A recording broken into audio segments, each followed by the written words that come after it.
organisé par le Centre pour le dialogue humanitaire entre les leaders communautaires, les autorités administratives, les services techniques déconcentrés de l'État et les forces de défense et de sécurité de la province du Kanem.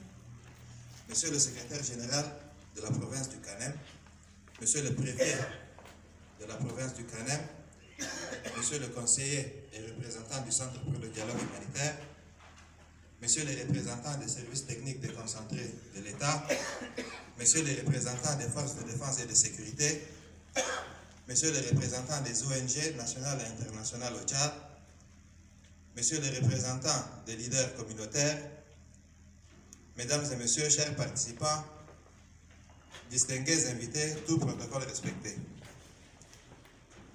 Avant tout propos, permettez-moi de vous remercier pour votre présence combien inestimable et de l'intérêt que vous accordez à la présente rencontre qui démontre à suffisance votre volonté à prendre part activement à toute initiative visant à promouvoir la paix, le vivre ensemble, la sécurité et le développement de votre région.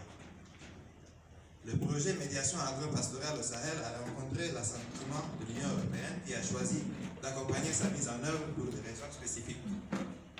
Celles-ci tiennent compte des contextes actuels des pays du G5 Sahel.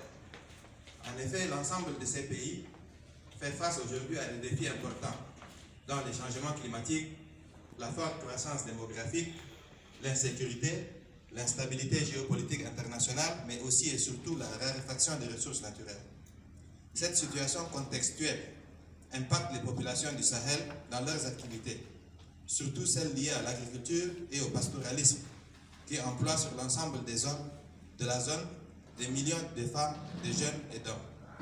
La forte croissance démographique et la diminution des ressources font que les communautés exercent une pression grandissante sur les ressources naturelles qui se raréfient de jour en jour. Et les différentes crises sécuritaires qui sévissent dans la région ont mis à mal la cohésion sociale.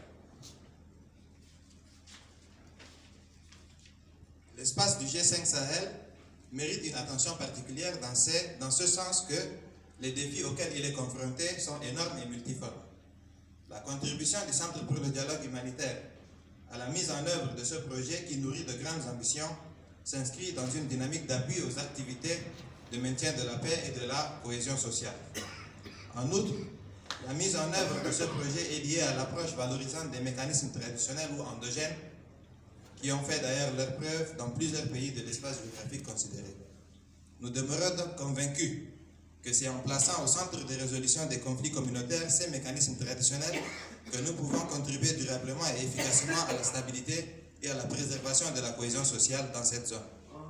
En effet, bon nombre de conflits trouvent leur source au sein des communautés vivant ensemble ou exploitant les mêmes ressources.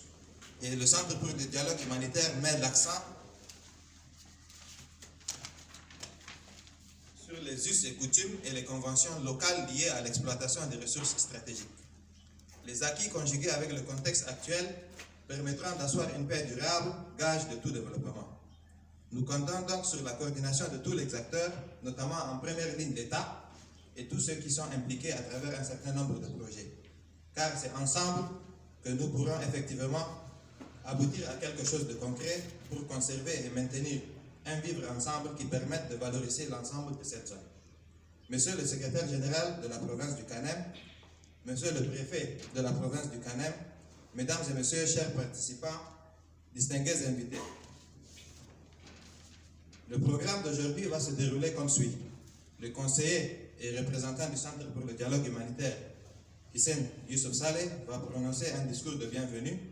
Ensuite, le représentant des leaders communautaires venus des communes de Nuku, Rikrik, Ziguey et Tchona va lire un message il va remettre une copie au secrétaire général de la province du Kanem.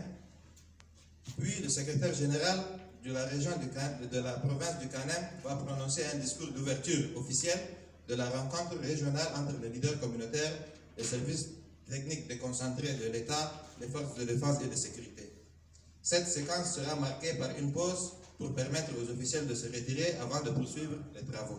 Je vous remercie pour votre aimable attention. Je donne la parole au